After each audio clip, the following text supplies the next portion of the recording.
Morning everyone, সবাই কেমন আছো? আশা করি সবাই খুব ভালো আছে। আমিও ভালো আছি। আমার নতুন একটা ব্লগে সবাইকে স্বাগত।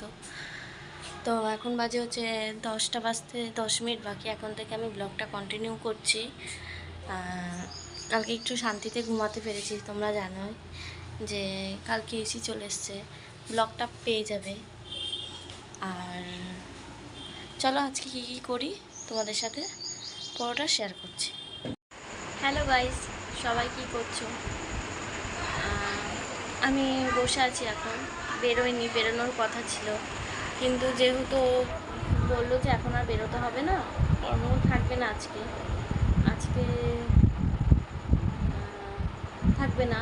তো তনুদিরা আসবে আমাদের বাড়িতে, তোমাদেরকে দেখাবো। তনুদির আর দুটো ছেলে, তনুদির দুটো ছেলে, কারণ ওই কালকে গদাইরা মানে আজকে রাত 2:30টার সময় ওরা যাবে ওদের কাজের জন্য, এয়ারপোর্টে যাবে।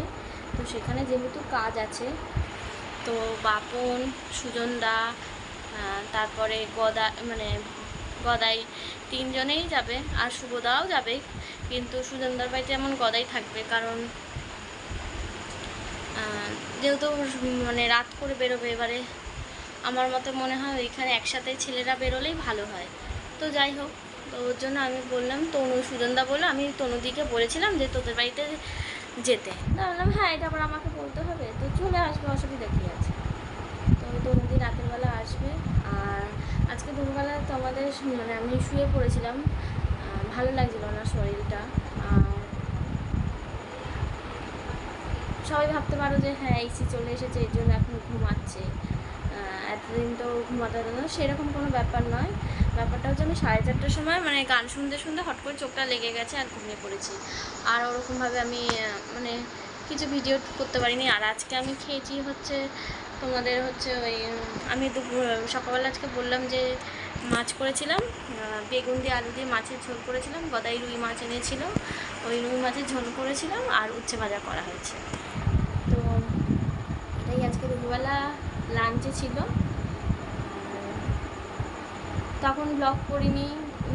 তোমরা বলতে পারো যে স্নান করে কেন, মানে দুপুর টাইমটা কেন ব্লগ করিনি, কারণ দুপুরবেলার দিকে ওই 1:45টার দিকে বাবাইদা, তারপরে গদাইয়ের আরও কয়েকটা বন্ধু, সৌরভ, এরা এসেছিলো।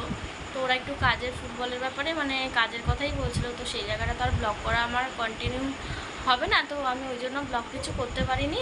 কিছু মনে করো না, আমি জানি তোমাদের ভালো লাগছে না, অনেক ছোট ছোট হয়ে যাচ্ছে ব্লগটা, কিন্তু কী করবো বলো, যদি বেরোনো যায় তাহলে করতো। আর তোমরা ভাবছো হয়তো এই চশমাটা কেন, মানে এই চশমাটা না, আসলে আমার এই দেখো, তোমাদেরকে দেখাচ্ছি, আমার এই দেখো চশমাটা দেখেছো, এটা আমি পরি।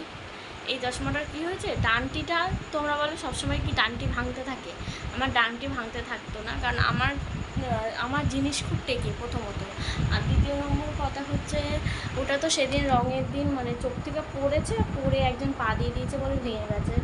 আর এইটা হয়েছে আজকে সকালবেলা যখন দেখছি চশমাটা হাত নিয়েছি, সাইডে যে স্ক্রু থাকে না, ওই স্ক্রুটা খুলে গেছে, আর কিছুই না। তো ওখানে দোকানে দিলে ওরা সঙ্গে সঙ্গেই করে দেয়, কিন্তু ও বললো যে আমি অত দূরে যাবো আবার আসবো, তার থেকে দরকার নেই, আমি যখন সুজনদার বাড়িতে যাব তখনই আমি চশমাটা দিয়ে দেবো, কালকে আসার সময় নিয়ে চলে আসবো। আর এটা আর ওটার পাওয়ার অতটাও ডিফারেন্স নেই, মানে অল্প একটুখানি পাওয়ারের জন্য অতটা সমস্যা হচ্ছে না। আর এই চশমাটার গ্লাসটা অনেকটাই বড়, তোমরা দেখতে পাচ্ছ, এই দেখো, তোমাদেরকে সামনে এনে দেখাই, দেখতে পাচ্ছ তোমরা, এটা গ্লাসটা অনেকটাই বড়। তো ঠিক আছে, কী করা যাবে, অসুবিধার সময় তো অন্তত চোখটা ব্যথার থেকে তো বাঁচবো, ওটাই। তো চলো, তো তনুদিরা আসুক, তোমাদেরকে আবার দেখাবো, আবার কথা বলবো। চলো, আবার পরে দেখা হচ্ছে, টাটা। হ্যালো বন্ধুরা, তো আমি আবার চলে এসেছি। এ দেখো, আজকে শাখার কলা পড়ার ইচ্ছা হলো তাই পড়লাম। আমি ওরকম পড়ি না, অকেশন ছাড়া পড়ি না, আর আমার শাখা কলা বাঁধানো দুটোই রয়েছে, তো ওটা কোথাও গেলে তখন পড়ি। আর এ দেখো, আমি ফেয়ার ফাইলস দেখছি। কারা কারা ফেয়ার ফাইলস দেখো বা দেখতে আমাকে কমেন্ট করে জানিও। আমার তো খুব ভালো লাগতো, এটা জি টিভিতে হতো, এখনও হয় কিনা আমি জানি না, এখন আমি ইউটিউবে চালিয়েছি। আর ভয় পাই, এদিকে ভয় পাই ভূতে, আর এবার এদিকে দেখছিও সাহস করে। চলো, না, রাতে ওরা আসবেও তো, ওই জন্য অতটা ভয় পাচ্ছি না। যদি একা থাকতাম তাহলে দেখার সাহস হয়তো হতো না। আর ও বেরিয়ে গেছে, ভালোভাবে যাক। অনেক কষ্ট হবে ওর, ওর কেন প্রত্যেকেরই কষ্ট হবে। আর এটা সময় অত দূরে যাওয়া রাতের বেলা খুব কষ্টকর। আর আমার শরীরটা ভালো না, প্রচণ্ড পেটে গ্যাস হয়ে গেছে, দেখো না। কিচ্ছু খাইনি, সেই দুপুরবেলা ভাত খেয়েছি, তারপরেই খুব গ্যাস হয়ে গেছে, শরীরটা ভালো লাগছে না, অস্থির অস্থির করছে। আর এই দেখো, এসিটা চালাইনি, এসিটা অফ করে রেখেছি। ওরা আসুক তারপরে চালাবো। তো খাওয়া হয়ে গেছে, এইটুকুনি ভাত খেলাম, তোমাদের সাথে আর সেটা শেয়ার করতে পারলাম না। তো চলো, গুড নাইট। যদি আমার ব্লগটা ভালো লেগে থাকে তাহলে লাইক কমেন্ট শেয়ার করে দিও। আর যদি আমার চ্যানেলে নতুন হয়ে থাকো তাহলে সাবস্ক্রাইব করে দেবে, আর পাশে থাকা বেল আইকনটি প্রেস করে দেবে। চলো টাটা, গুড নাইট, আবার দেখা হবে।